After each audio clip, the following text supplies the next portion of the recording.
Chapter 28.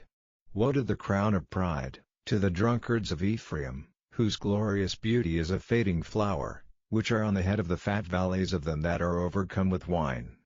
Behold, the Lord hath a mighty and strong one, which is a tempest of hail and a destroying storm, as a flood of mighty waters overflowing, shall cast down to the earth with the hand.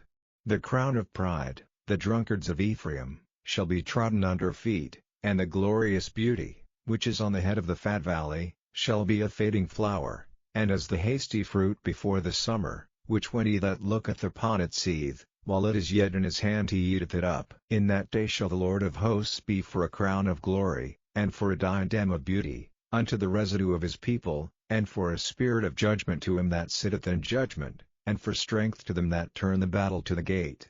But they also have erred through wine, and through strong drink are out of the way. The priest and the prophet have erred through strong drink, they are swallowed up of wine, they are out of the way through strong drink, they err in vision, they stumble in judgment. For all tables are full of vomit and filthiness, so that there is no place clean. Whom shall he teach knowledge? And whom shall he make to understand doctrine? Them that are weaned from the milk, and drawn from the breasts. For precept must be upon precept, precept upon precept, line upon line, line upon line, here a little, and there a little, for with stammering lips and another tongue will he speak to this people. To whom he said, This is the rest wherewith ye may cause the weary to rest, and this is the refreshing, yet they would not hear. But the word of the Lord was unto them precept upon precept, precept upon precept, line upon line, line upon line, here a little, and there a little, that they might go, and fall backward, and be broken, and snared, and taken. Wherefore hear the word of the Lord, ye scornful men, that ruled his people which is in Jerusalem.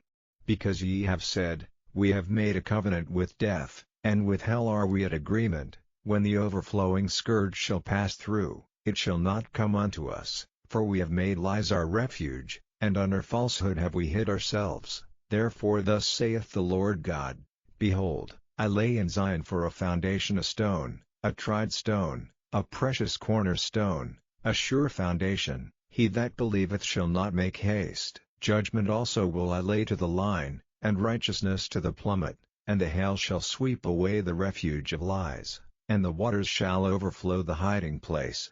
And your covenant with death shall be disannulled, and your agreement with hell shall not stand. When the overflowing scourge shall pass through, then ye shall be trodden down by it. From the time that it goeth forth it shall take you, for morning by morning shall it pass over, by day and by night, and it shall be a vexation only to understand the report. For the bed is shorter than that a man can stretch himself on it, and the covering narrower than that he can wrap himself in it. For the Lord shall rise up as in Mount Perazim, he shall be wroth as in the valley of Gibeon, that he may do his work, his strange work, and bring to pass his act, his strange act. Now therefore be ye not mockers, lest your bands be made strong, for I have heard from the Lord God of hosts a consumption, even determined upon the whole earth. Give ear, and hear my voice, hearken, and hear my speech. Doth the plowman plow all day to sow? Doth he open and break the clods of his ground?